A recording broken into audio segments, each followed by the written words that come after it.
Tema número 3. La naturaleza de la ética y la moral, problemas y características. ¿Qué fue primero, la ética o la moral?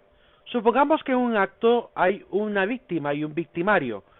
La víctima, pues, obviamente va a sufrir y el victimario va a triunfar. Si esta víctima sufre, probablemente vaya a contar su dolor a otros y los demás se sentirán empáticos con ella. Si la víctima fallece, probablemente sus familiares, sus amigos, serán los que van a, pues, compartir el sufrimiento y van a contar su dolor a otros.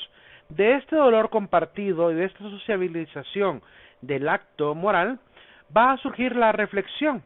Esta reflexión va a originar el deseo de poder cambiar y de poder prevenir próximos actos, por lo cual va a haber necesidad en que la sociedad se organizara para establecer normas. Estas normas se convertirán en formulaciones de leyes y penas con una entidad que será encargada para vigilar que realmente se cumplan estas leyes.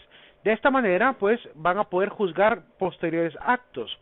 Una vez que se establezca esto, va a poder ser calificado el victimario y calificando al victimario podrán elegir la sanción conforme a la ley. En este sentido, entonces, el victimario que antes triunfaba, ahora será castigado y por tanto, él va a dejar de triunfar y en ese sentido va a empezar a sufrir la pena y esa pena volverá pues básicamente como si fuera una cuestión proporcional, matemática, ¿verdad? Dar justicia y esta justicia se hará sentir pues mayor estabilidad social hasta que quizá vuelva a ocurrir un nuevo crimen. En este círculo que se da dentro del proceso de lo que los seres humanos hemos hecho a lo largo de la historia, pues está la ética y la moral implícita. ¿Dónde aparece la ética y dónde aparece la moral? La ética, dijimos, es la reflexión de los actos morales. Significa que en el momento en que reflexionan las personas, ahí estaría la ética. ¿Y cuándo aparece la moral? Dijimos que la moral es el conjunto de normas establecidas por una sociedad, por lo cual, después de la reflexión moral que puede surgir del sentido común, de la parte sentimental, ya vamos a ver todos los principios etimológicos, metafísicos, psicológicos, de lo que sería el origen de la moral. Pero lo cierto es que en la calificación de lo bueno y lo malo tiene que ver con el gusto y disgusto que está ya naturalmente en el ser humano, y de ahí va a surgir pues el deseo de establecer leyes. Por lo cual, primero es la ética y después será la moral. Veamos también algunos elementos de la naturaleza de la ética y la moral. Los problemas de la ética y la moral son los siguientes. El problema del bien y del mal. ¿Quién establece lo que es bueno y lo que es malo? ¿Quién lo define? ¿Qué autoridad tiene? ¿Cómo adquirió esa autoridad? Y por esa razón empieza a ponerse en duda, bajo ciertos parámetros y sistemas, ¿verdad? El tema de la autoridad moral. Es un peligro gravísimo porque empezamos a pues provocar por así decirlo, el ataque constante, el escepticismo radical hacia lo que antes se consideraba pues valioso, las virtudes, principios, y empezando a relativizarlo todo, caemos obviamente en esta ambigüedad moral, donde se vuelven, ¿cómo se llama? Los ambiguos morales se vuelven dictadura, ¿verdad? Y los que son rectos moralmente se convierten en los incómodos, en los que realmente son los, según ellos, son los apáticos, los antisociales. O sea que ahora el ser recto es ser antisocial, ahora tener principios y virtudes es ser anticuado, ¿verdad? Y lo nuevo es ser ambiguo, ¿verdad? Lo genial, lo cool es ser ambiguo, es no tener verdaderamente principios, ¿verdad? Y empezar a relativizar todo tipo de autoridad. No dan pie a darle validez al progreso humano. Es decir, según esta gente que promueve ese tipo de ambigüedades morales, ¿verdad? Que ponen en duda el tema del bien y del mal, es gente que también puede llegar a caer en graves errores. El error, por ejemplo, de no reconocer jamás ninguna autoridad más que la de ellos mismos, ¿sí? Y además, otro peligro es la desconfianza total en el desarrollo humano. Los seres humanos hemos pasado un largo periodo de tiempo aprendiendo lecciones vividas de historias de antepasados, de guerras pasadas, de conflictos, de circunstancias, de progresos científicos, tecnológicos, que nos han ido educando, sea como sea, y han ido generando pues una base de datos de principios morales que hoy en día pues ya hemos entendido y aprendido por la misma historia, no deberían de olvidarse, relativizarse como pretenden algunos grupos y colectivos hoy en día hacerlo. Hay que tener cuidado, porque así como muchos de estos colectivos que generan la ambigüedad moral y que empiezan a poner en duda todo tipo de rectitud moral, lo mismo que han hecho estos grupos lo van a seguir haciendo los demás, los que todavía están ocultos, ¿sí? Así como los homosexuales salieron a defender su postura, en el futuro, y no un futuro tan lejano, un futuro muy próximo, saldrán también los pedófilos, saldrán también los zoofílicos, saldrán también cualquier otro tipo de parafilia a defender, que es como cada quien en su mundo, ¿verdad? Es su derecho, y así como los demás tienen derecho, pues que me respeten el mío. Entonces empezamos a relativizarlo todo, ya no hay una rectitud moral y empezamos a caer en esta ambigüedad.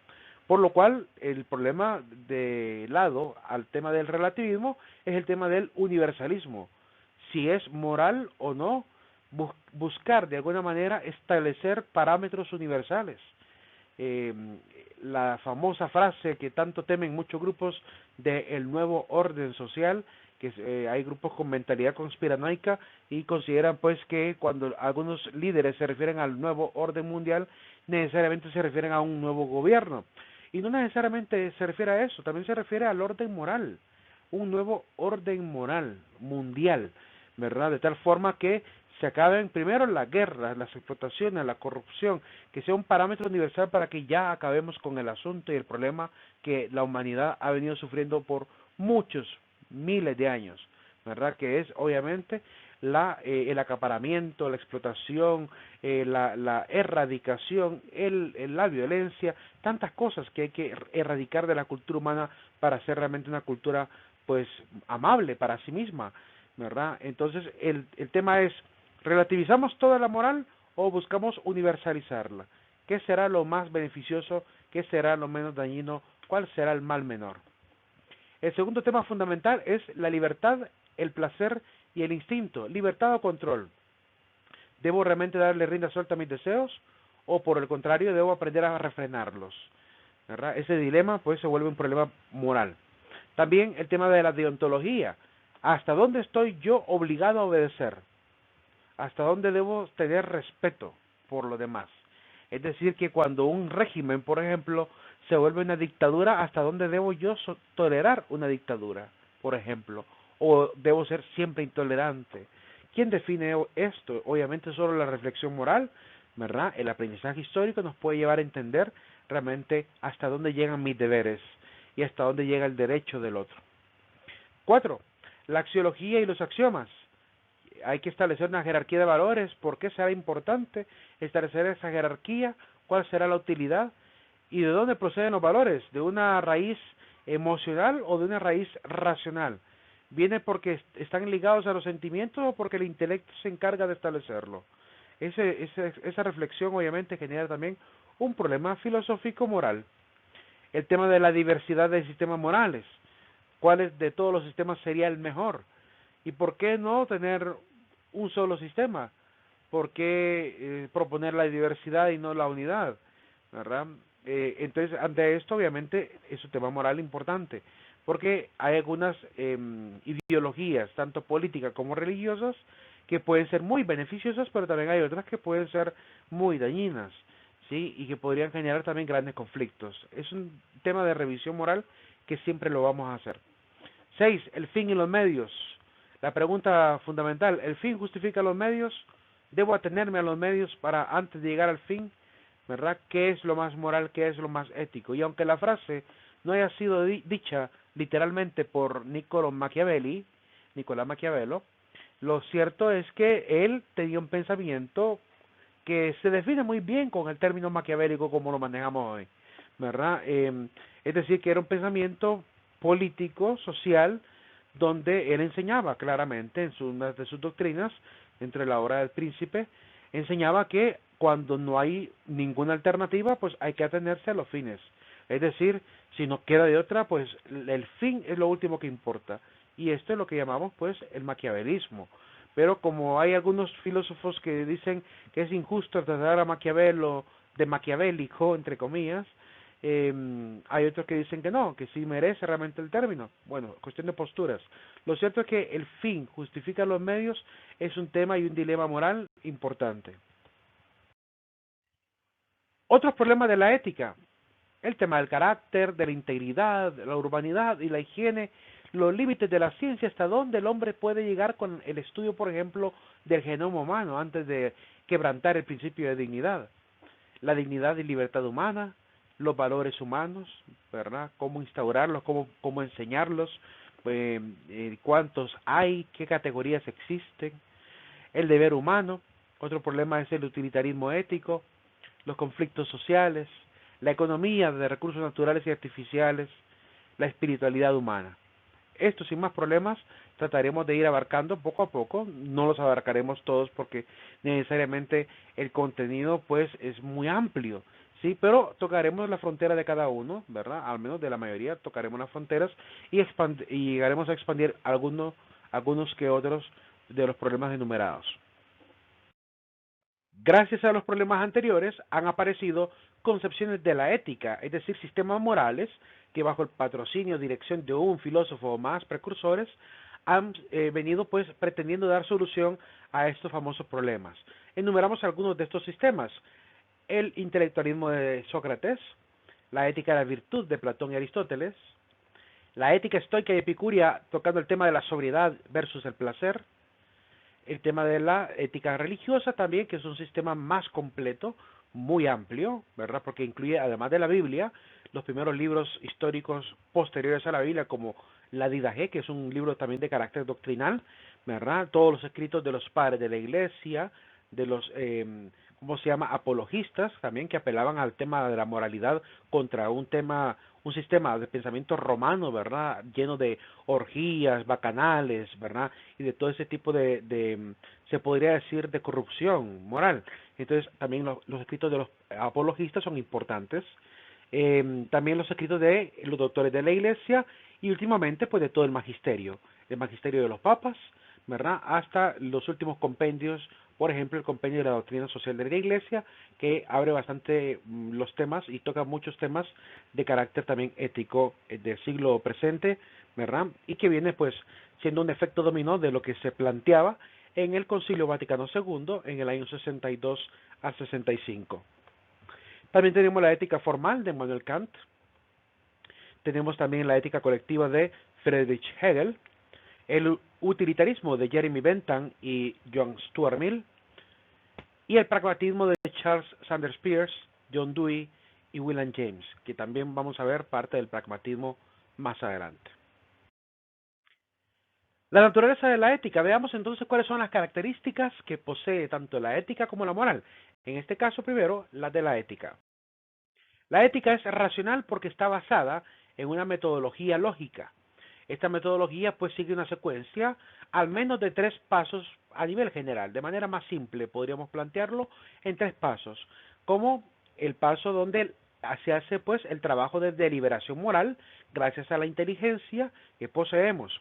Esta deliberación moral mueve la voluntad hacia aquellas acciones que deseo realizar. Y estas acciones obviamente me hacen sentir que realmente he cumplido con mi autorrealización, ¿verdad? Específicamente con mi libertad. Entonces, el papel fundamental lo jugamos a nivel de la ética en la inteligencia. Ahí es donde realmente aparece, ¿verdad?, el trabajo racional que hay que realizar para poder fundamentar un buen sistema moral autónomo. La ética es práctica, ya que es funcional, diríamos también pues pragmática, ¿verdad? Que no se queda solamente en la teoría. La idea de ver la teoría es básicamente socar tuercas morales, ¿verdad? Socar tuercas de virtud, persuadir sobre la excelencia, el buscar ser mejores, el incluso desde el punto de vista cristiano, pues el afán por la santidad. Entonces, en cierta manera, pretendemos que la ética tienda a lo práctico, llegue a los actos humanos, que no se quede solamente como un contenido vacío, sino que realmente nos ayude pues a comprender la importancia que tiene ser excelente, ¿verdad? Ser santo, ser pues con aspiración hacia lo perfecto, hacia lo bello y hacia lo óptimo. Y de esta manera, pues podríamos también colaborar con la gran labor que debemos realizar de construir juntos una mejor sociedad, una sociedad más justa, más solidaria, más abierta al diálogo, ¿verdad? Y sin tantos problemas sociales. La ética es normativa, porque establece su propio carácter por medio de normas o leyes personales. Qué bueno sería y espero que el día que nos toque partir de este mundo, en el hecho de muerte, aunque es difícil pensar en la muerte, pero ojalá que el día que nos toque partir de este mundo, nos vayamos con la frente en alto, es decir, con una sensación de hice lo mejor que pude, fui alguien que buscó la excelencia, fui alguien que cumplió con las normas sociales, que realmente fui un modelo de ciudadano, un modelo de padre, un modelo de esposo, un modelo de hijo, y que de alguna manera pues podamos salir de este mundo pues orgullosos, ¿verdad? Un orgullo sano, un orgullo que de sentir que realmente hicimos, como dice el Evangelio, lo que teníamos que ser, ¿verdad? Somos siervos inútiles en este mundo y como siervos tenemos que hacer la voluntad de Dios, que es servir al prójimo, y en este sentido pues servir y amar al prójimo, razón por la cual el que es ético pues se vuelve servidor de todos, ¿verdad? Y de alguna manera pues colabora con todos y no es alguien vacío, es alguien que se lleva muchas experiencias y que realmente supo dar a conocer realmente lo que significaba ser verdaderamente ético. Es científica porque existe la sistematización, la teoría que obviamente tiene que ver con todos los valores que estudia la ética, con todos los eventos que la ética puede reflexionar, se organizan, se sistematizan, ¿verdad? Y incluso están sujetas a comprobación. De esta manera, pues vamos verificando, ¿verdad? Elaborando afirmaciones o juicios. La ética sirve para ello, para anticiparnos a los hechos de manera científica, así como el astrónomo se puede perfectamente anticipar a un evento astronómico con las leyes, con la lógica, con el sentido común incluso. También la persona que estudia ética pues se puede anticipar a los actos morales. ¿Sí? Con mucha disciplina podríamos perfectamente empezar a revisar, a reflexionar sobre escenarios hipotéticos donde realmente tenemos que tomar una decisión moral y plantearnos cuál sería esa decisión. Una vez que hayamos decidido o deliberado antes de que ocurran los hechos, pues esa decisión tendría que volverse pues una regla de vida, ¿verdad? Que cumpliríamos como que fuera una fórmula matemática, ¿verdad? De razón por la cual es importante hacer esta reflexión moral de manera científica. Es objetiva porque evita el sentimentalismo, eh, sin caer obviamente en esta idea pues maquiavélica del fin justifica los medios. Sí es importante reconocer que siempre hay que buscar el mal menor. Es un principio de la ética, el principio del mal menor, y buscar el bien mayor. Y para buscar el bien mayor y el mal menor, pues a veces toca que tomar decisiones difíciles.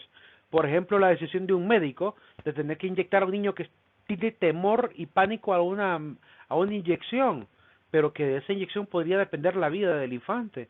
¿Verdad? ¿Qué decisión va a tomar? ¿Sentir lástima y dejar de ponerle la inyección o cumplir con su deber de salvarle la vida? Entonces es una situación pues difícil en muchos casos donde los sentimientos juegan un papel importante, ¿verdad? Pero tenemos que aprender a ser siempre objetivos. Es imperativa porque obliga por la simple lógica que establece como ciencia cómo hemos ido cambiando socialmente, a veces para bien, a veces para mal. Yo pongo de ejemplo esta imagen donde los hombres de hace quizá más de 70 años atrás, o 70, 80 años atrás, no consideraban siquiera la posibilidad de que una mujer pudiera participar políticamente en algunos países como los nuestros. En el caso de Honduras, llegamos a tener el derecho del voto de la mujer hasta el año 55 con el presidente Julio Díaz Lozano. Hasta ahí se le permitió a la mujer tener la oportunidad de voto. 1955, estamos en una época, ¿verdad? Difícil para Honduras porque estamos en época también recién salidos de dictaduras y a punto de entrar a nuevas dictaduras, militares sobre todo.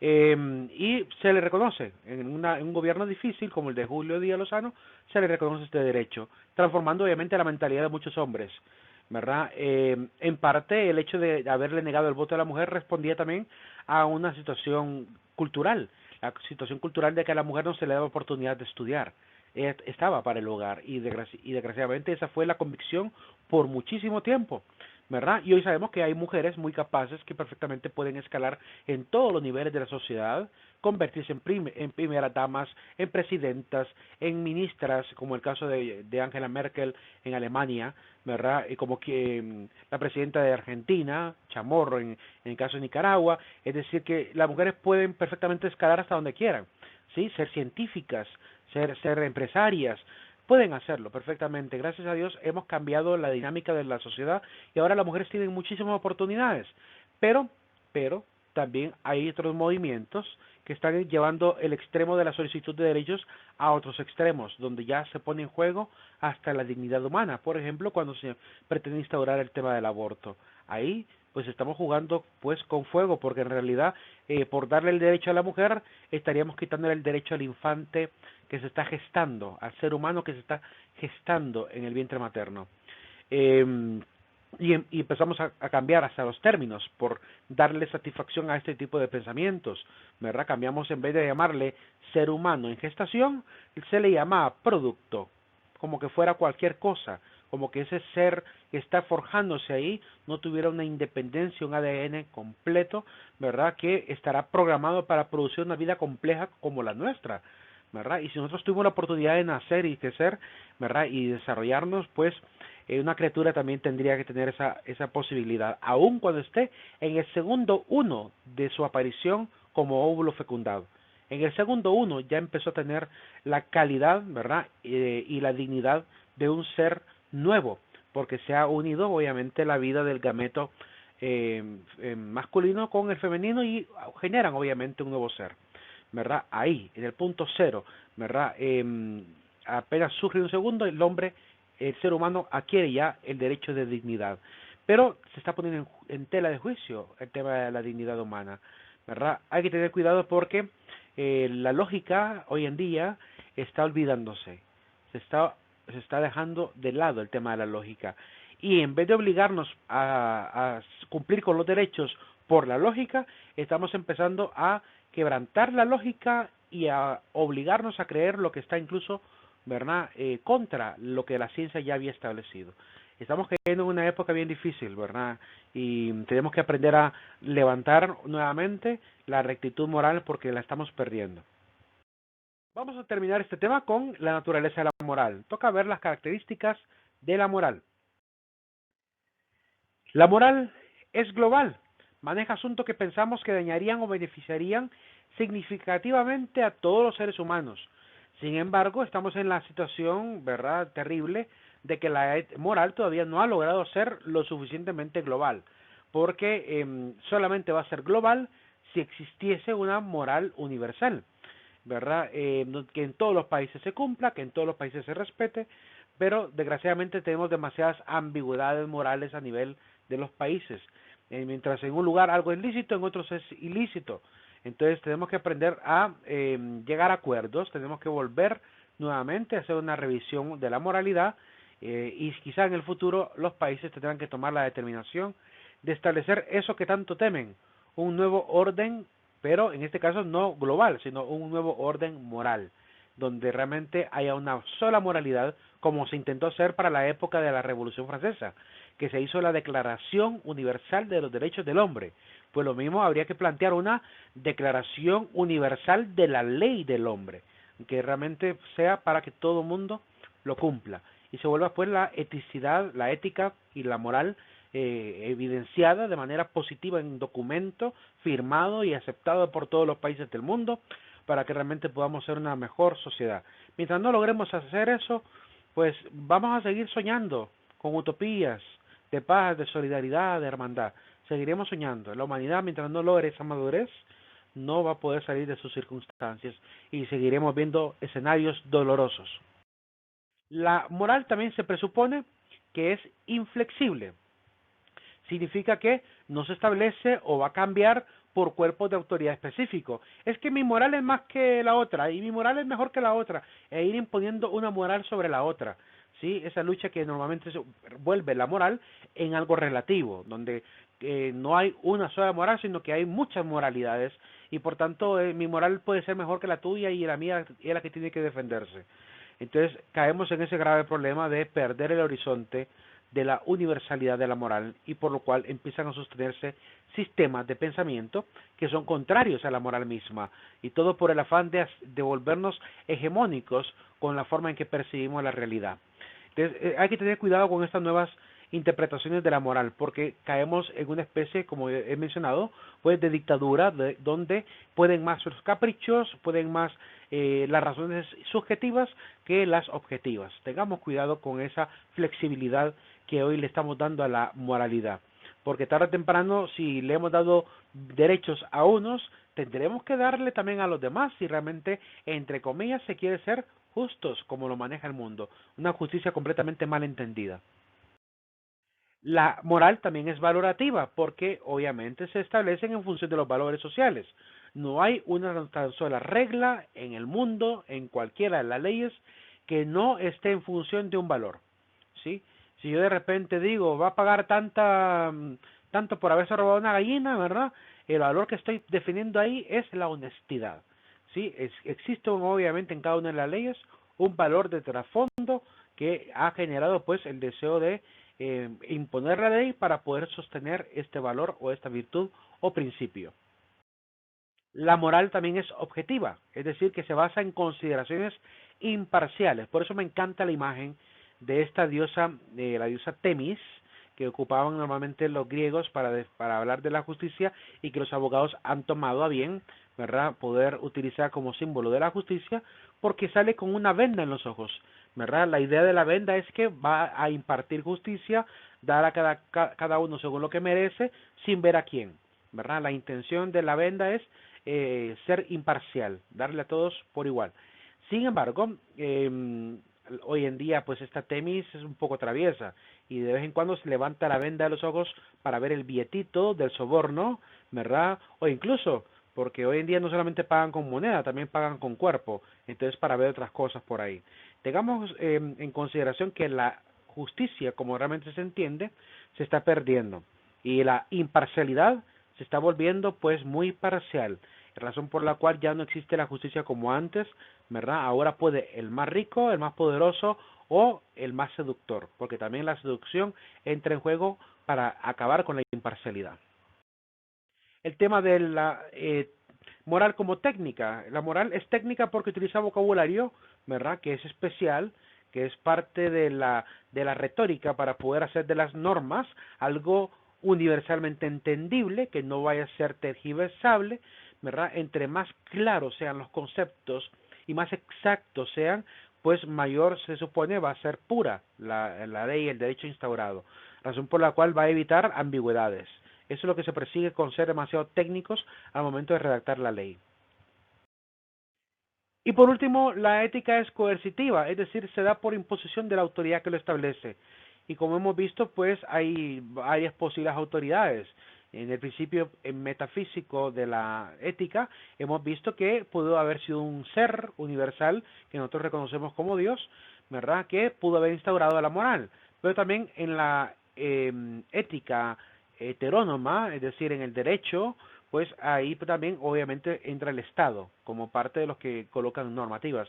Y ya en la ética autónoma, en la personal, pues entonces ya existe específicamente pues reglas que por propia convicción me autoimpongo para poder vivir conforme a mi plan personal de vida, ¿verdad? Que yo establezco como parte de la meta de lo que yo quiero ser y yo quiero realizar en mi vida. Entonces, también me vuelvo parte de la autoridad, al menos en el sentido individual.